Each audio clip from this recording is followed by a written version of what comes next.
بسم الله الرحمن الرحيم. الحمد لله وكفى وسلام على عباده الذين اصطفى.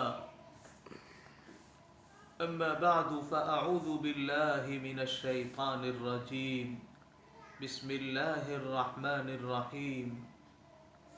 وإن يمسسك الله بضر فلا كاشف له إلا هو وَإِن يُرِدْكَ بِخَيْرٍ فَلَا رَادَّ لِفَضْلِهِ يُصِيبُ بِهِ مَن يَشَاءُ مِنْ عِبَادِهِ وَهُوَ الْغَفُورُ الرَّحِيمُ.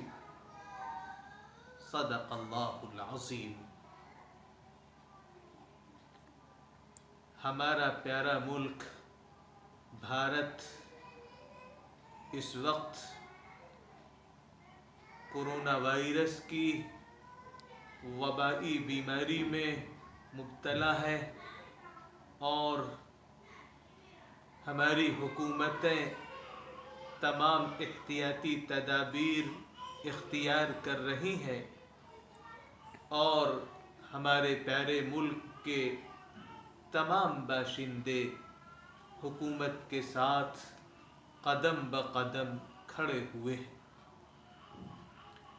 ان حالات میں بہت سے احباب اور بہت سے نوجوان بھائی اور بہت سی نوجوان بہنیں مایوسی کا شکار نظر آ رہے ہیں.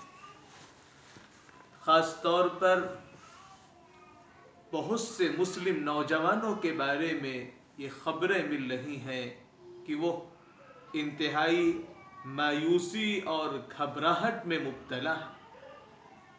ان کو اس وقت اپنی ایمانی قوت کو مضبوط کرنا چاہیے اور ہر حال میں اللہ کے فیصلے پر راضی رہنا چاہیے اور اللہ کے فیصلے پر راضی رہنے کے جذبے اور اللہ کی ذات، اللہ کے اختیارات اور اللہ کی قدرت کے کرشموں پر ایمان کامل اور غیر متزلزل یقین کی کیفیت پیدا کرنے کی فکر کرنی چاہیے.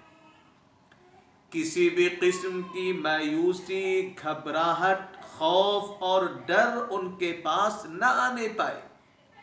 صاف صاف سمجھ لیا جائے کہ موت سے پہلے موت نہیں آ سکتی اور دنیا کی کوئی طاقت اللہ کی تقدیر میں تبدیلی پیدا نہیں کر سکتی.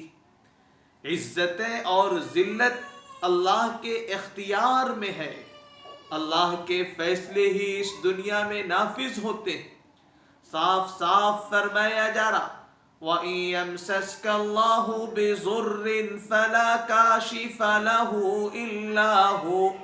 اگر اللہ تم کو کوئی تکلیف، کوئی نقصان پہنچانا چاہے تو اللہ کے سوا کوئی اسے ٹال نہیں سکتا، ہٹا نہیں سکتا، ختم نہیں کر سکتا، مٹا نہیں سکتا، دفع نہیں کر سکتا.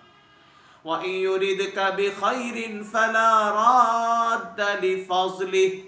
اور اگر تم کو تمہارا پروردگار کوئی بہتری اور کسی خیر سے اور کسی انعام سے اور کسی اچھائی سے اور کسی نعمت سے اور کسی بھلائی سے نوازنے کا ارادہ کرے تو کوئی بھی نہیں ہے جو اس کے فضل کے رخ کو پھیر دے. یصیب بہ من یشاء من عبادہ. اپنے بندوں میں سے جس تک چاہتا ہے وہ اپنے فضل کو پہنچا دیا کرتا ہے. وَهُوَ الْغَفُورُ الرَّحِيمُ. وہ بہت معاف کرنے والا بڑا مہربان ہے. جرأت، ہمت اور حکمت و دانشمندی کے ساتھ ہم کو اسی ملک میں رہنا اور یہ تہیا کر لیجئے، یہ فیصلہ کر لیجئے کہ مسلمان بن کے ہی رہنا. اس حقیقت کو خوب اچھی طریقے سے ذہنوں میں پیوست کر لیجیے.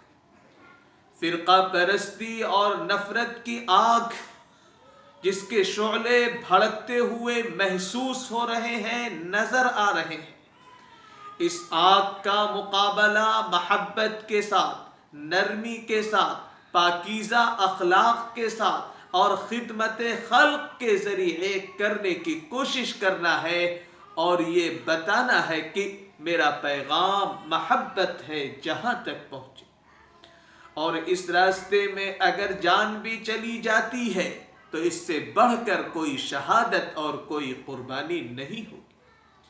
اور انسانیت دشمن، امن کے دشمن تمام نیوز چینلز سے پوری مسلم کمیونٹی، پوری مسلم برادری اور مانوتا اور انسانیت کا درد رکھنے والے سارے بھارت کے باشندے مکمل احتراز، اجتناب اور بھرپور طریقے سے ان کا بائیکاٹ کریں۔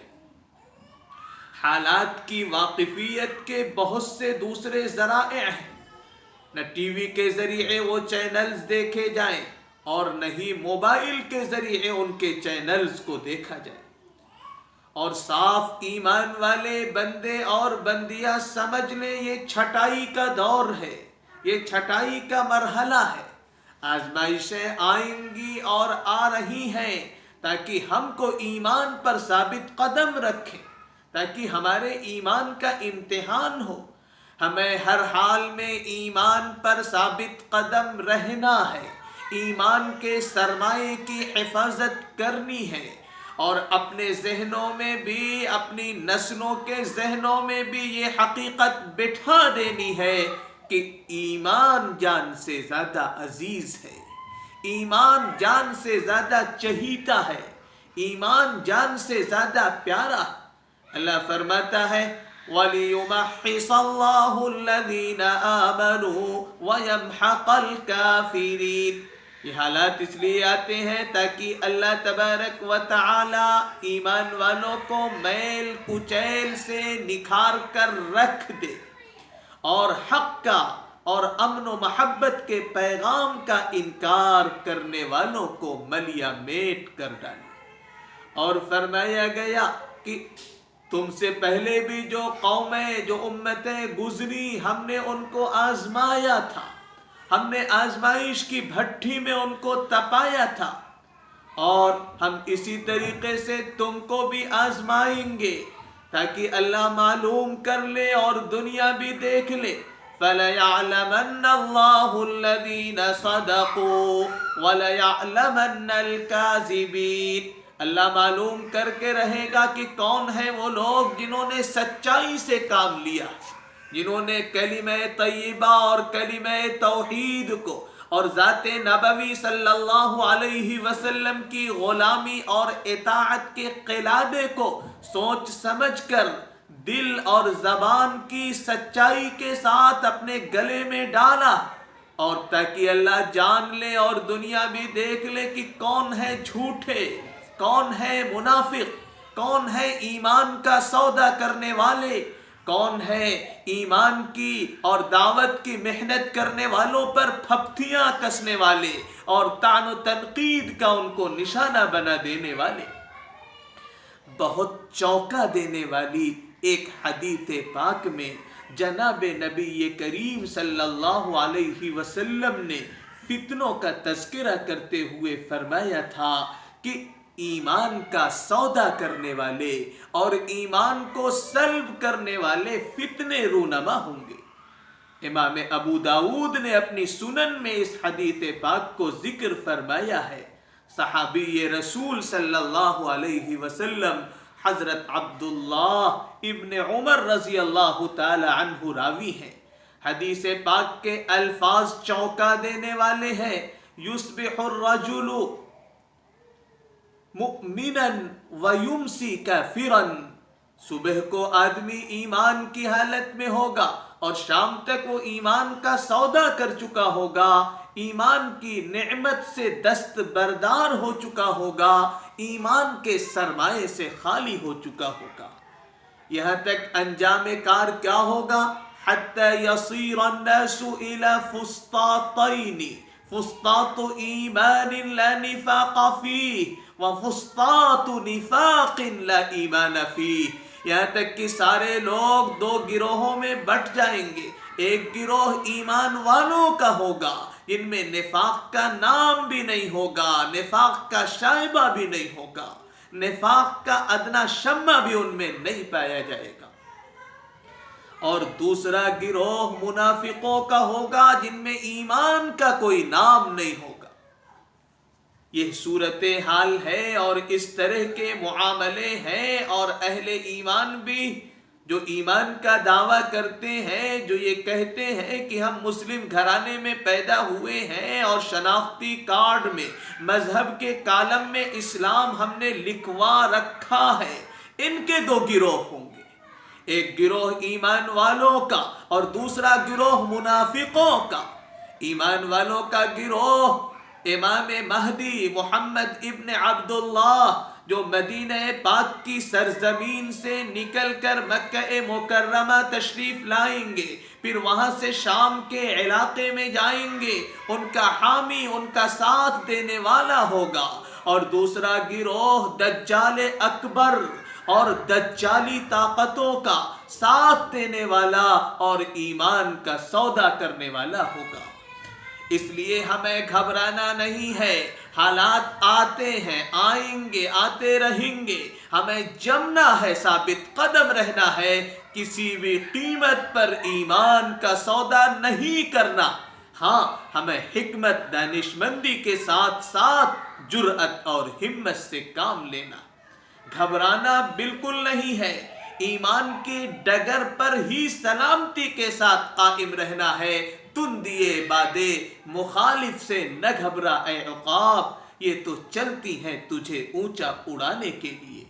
حدیث پاک میں یہ بھی فرمایا گیا کہ مسلمانوں کی بے حیثیتی اور بے وقعتی وہن کی وجہ سے ہوگی، کمزوری اور ناطاقتی کی وجہ سے ہوگی، اور اس وہن کا اہم سبب ہوگا حب الدنیا و کراہیت الموت، دنیا کی محبت اور موت کی نفرت۔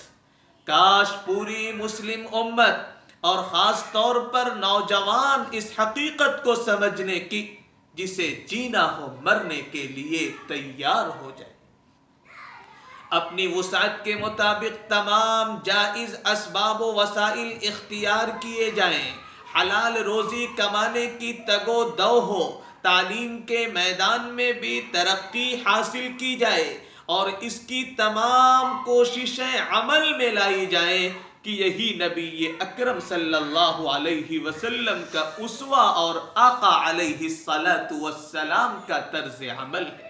اور اللہ تبارک و تعالی نے اس دنیا کو دار الاسباب بنایا ہے۔ مایوسی، بے ہمتی، بھول کر بھی، غلطی سے بھی ہم کو اپنی لپیٹ میں نہ لینے پائے، موت سے پہلے موت نہیں آئے گی، ورنہ اس سے بدترین ہار اور اس سے بدترین شکست اور کوئی ہار نہیں ہوگی۔